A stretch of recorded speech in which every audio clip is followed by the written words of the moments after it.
of all, I'd like to pay my respects to the Indigenous people, and I'm on Gadigal land near Eora Nation. I don't know where you are, I must confess, but I pay my respects to the Indigenous people of Victoria as well.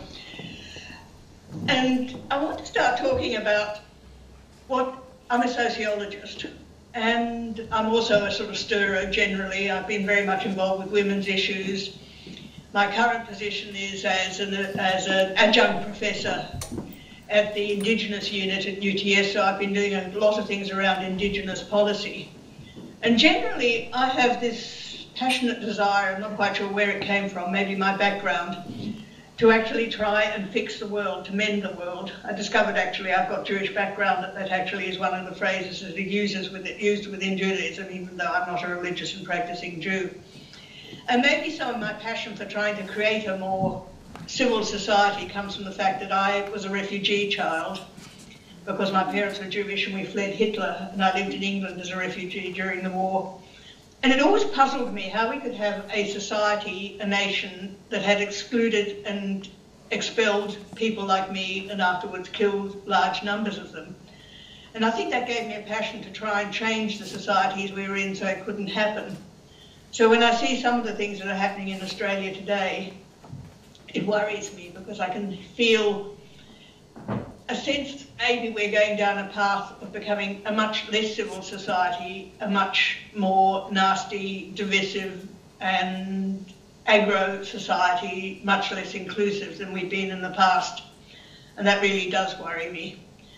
So I was very interested in the idea of the lifters and leaners and how we actually deal with those. And also what it does to people and what it does to them socially, because I think sometimes we talk about people as individuals, but what I want to talk about is more the social impact of dividing people, of creating divisions, of having an us and them attitude. So I actually called my paper Creating the Other, Injustice via Labelling and Blaming. And I wanted to start with last week's federal budget because I think it provides a useful lens to look at how we are becoming more distrustful and more divided. Last year we had lifters and leaners. This year the three-word slogan is have a go. They haven't actually mentioned the other end of that, but I suspect it's going to be that anybody that doesn't have a go is going to be called a slacker. So beware.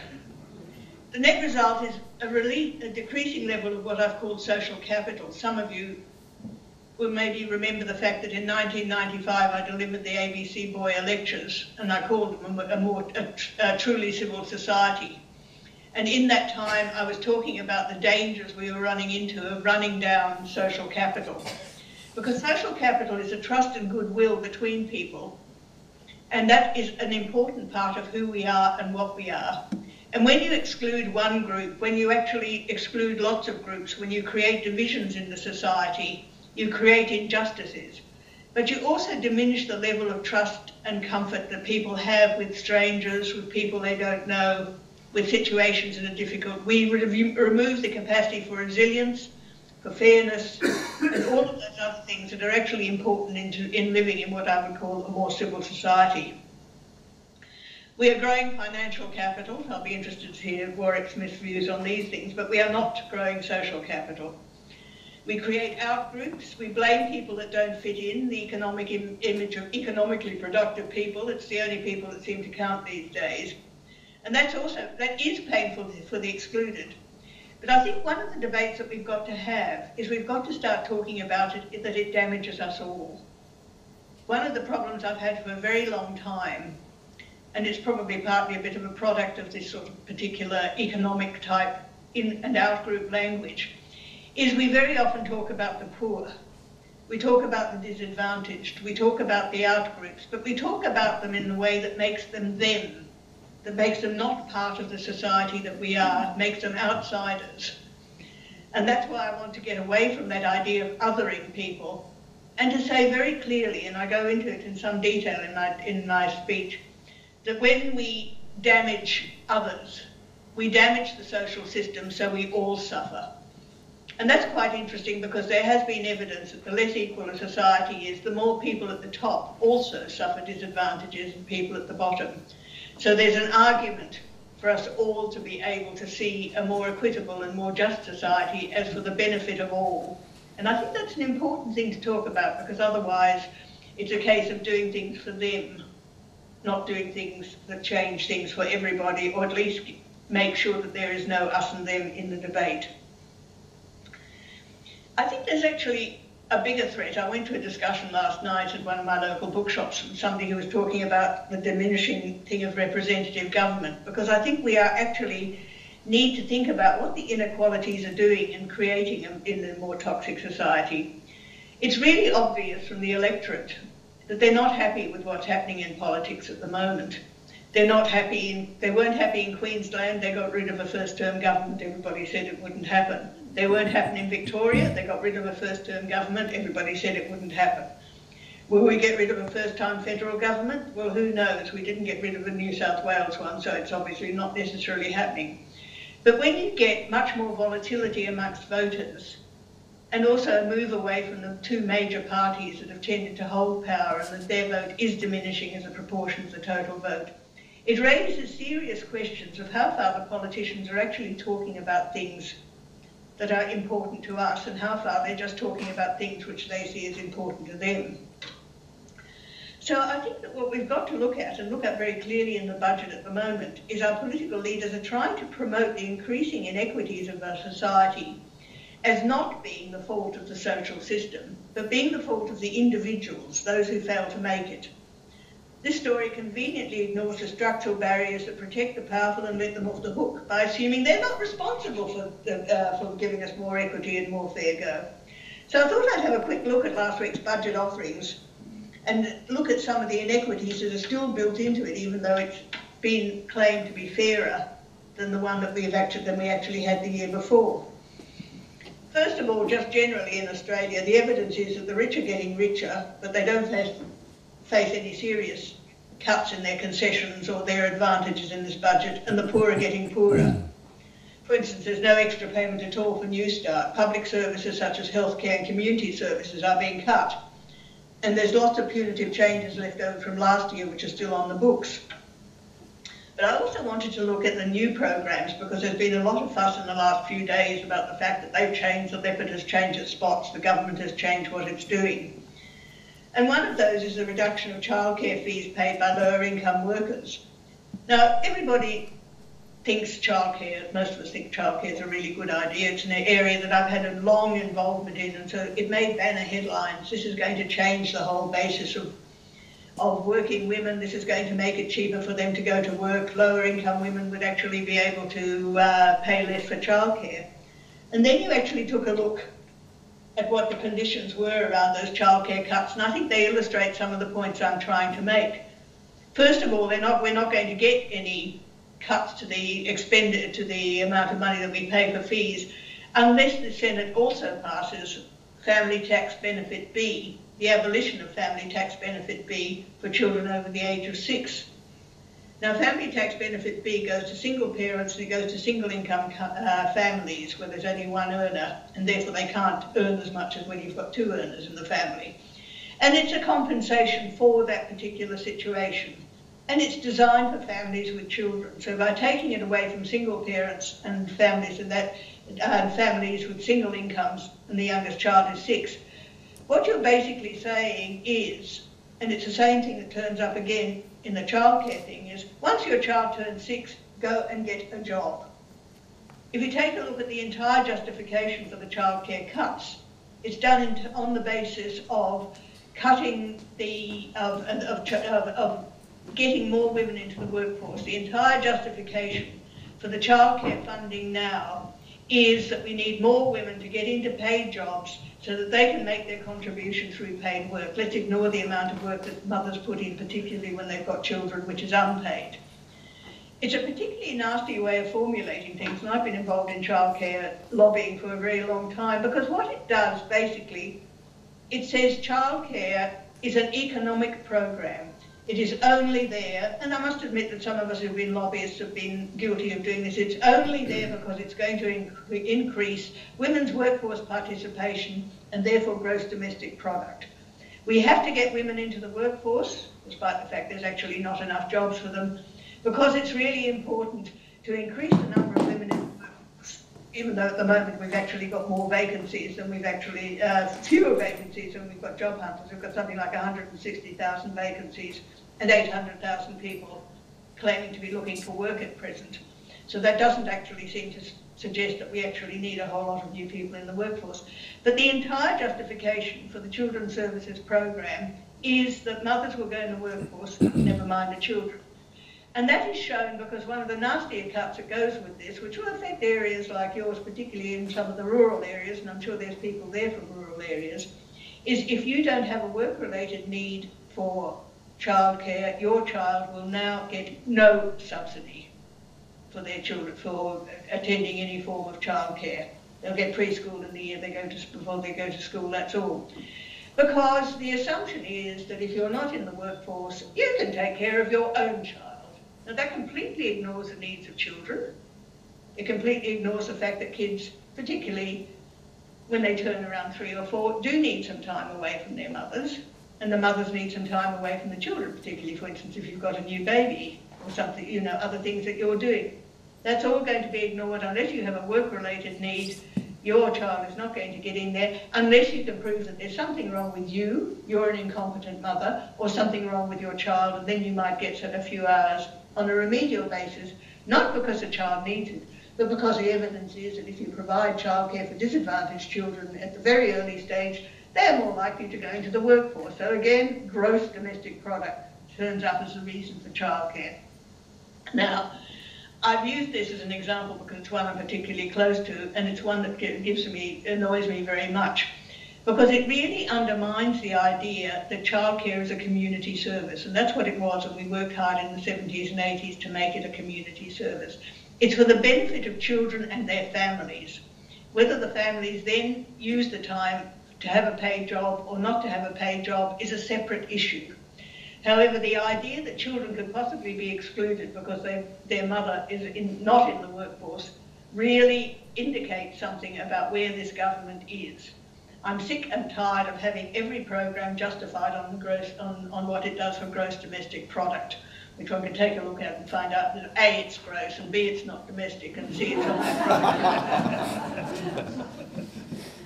And productivity is a very thing. Do you realise that gross domestic product goes up when we have bushfires, floods, and other things, because that creates more work? It just measures what we exchange, good, bad, or indifferent.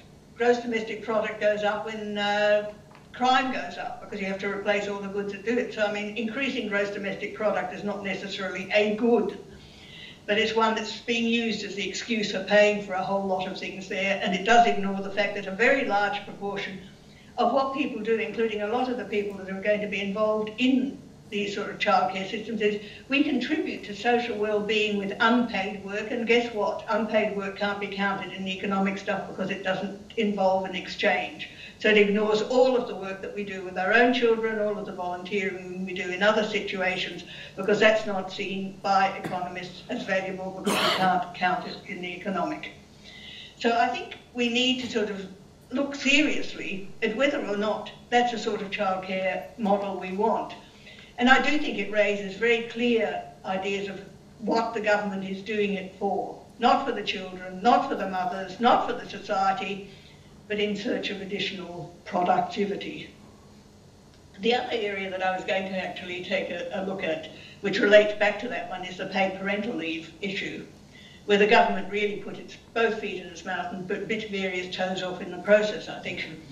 Because Tony Abbott was pushing 26 weeks of paid parental leave at income replacement. Mind you, he took it up to far too higher incomes. And I was actually one of his supporters and got a lot of flack for that, because that's what paid parental leave should be. It's a workplace entitlement, it's not a welfare entitlement, and it should replace your income up to, say, average weekly earnings for women or something, which is only around 80,000, which is well below what Tony Abbott would have replaced it for and wouldn't have been so expensive. And the World Health Organization says you should have 26 weeks. So the government has now decreed if you get anything from your employer, it cuts out the amounts of money that you get from the government, which means basically they're saying 18 weeks at the minimum wage is enough, and if you happen to be getting money from elsewhere, we're going to take it off the $11,500 that is the maximum amount you can get, and you're going to be accused of being double dipping and doing something nasty in the woodshed, even though they discovered apparently that 2 of the members of cabinet had also done it, had actually taken both payments, so that was an interesting little sidelight. So they've just actually undermined something for no particular good reason, because I think most employers will stop paying and then they'll end up having to pay as much. So they're not going to save money, but they've gone from offering 26 weeks at replacement wage with superannuation to saying, well, you're stuck with 18 weeks at the minimum wage with no superannuation. And what's more, if you get your employer to top it up, we're going to take away some of the money we would have given you instead, so you're going to be no better off. And that's really crap policy. It just, again, pushes a sort of economic thing, carries on about it, but it also blames victims, and that's where we have to start on looking at where the hell that blaming victim stuff is. It sort of basically says, well, if you're, having babies, that's your issue. It's a private issue. It's got nothing to do with us, apart from the fact we'll put this small amount in. And if you take extra money, there's something wrong with that. The third area I'm going to pick up is one area that was actually not even mentioned in the budget, and that was the issue of income management, which is something that was brought in the Northern Territory. Now, income management is when they take 50% or up to 100% of your income away and put it on a plastic card called the Basics card, but there's a new version Forrest is talking about called the Healthy Welfare Card. There is $149 million being allocated to maintain the program in the Northern Territory and in other areas, including some in Victoria and New South Wales and Queensland. Shepparton, I think, is the Victorian area that's been having a pilot program. We've been having pilots now for about 3 or 4 years. We've been having the main program in the Northern Territory for 7 years. And guess what? There is no evidence that income management improves what happens in any of the Aboriginal communities if you look at the statistics. There's some people that say they like it, but generally it's not there. So why have we got it there? Because there's a set of prejudices, A, against Aboriginal people saying that they're financially incompetent, B, against unemployed people saying that they're financially incompetent, sorry, and therefore we're going to introduce this and probably introduce it generally right through the welfare sector over the next few years. So watch it, because a lot of your clients will end up getting affected, because this money is to run pilot programs, tidy up the technology, push it off to the banks, and then introduce it much more generally. So there are examples of what's gone wrong. Sorry. So why is this all gone pie-shaped? Well, a lot of it I think we can blame on what's called market economics. We actually have, since the 1980s, had this model where we moved away from the idea that we could create a good society to the idea of creating a better economy. And for a while it sort of worked. People got entranced with the idea that the market would provide. They've cut back government spending. They've cut back the idea that the government should provide things. They've turned government into a last resort market failure provider and pushed on people the issue that they should provide for themselves. And that basically underpins that whole stuff that I'm talking about there, that everybody should get a job. If they don't get a job, they're a leaner, or they're a slacker, or they're that. So you've got to make your contribution. You've got to make it a contribution in terms of a paid job. And if there's not enough paid jobs for some reason or other, it's your fault that you can't find them. You should just knock other people out of the way. It's all about turning us all into, and it's very much an issue around some Aboriginal community, is talking us into what might be seen as the ideal homo economicus, which underlies all of those equations, which is a self-interested, rational, if you'll excuse the expression, dead shit that takes care of himself and nobody else apart from maybe his family. This is the model of the ideal customer-producer. And it moves away from the idea that we are citizens and we owe obligations to other people. People are social beings. We're connected. We are born connected. It's something that women notice. Men mightn't be so aware of it. But we are actually part of a society. The word society means we have links between us. So what we need to do is to get back to talking about what makes a good society.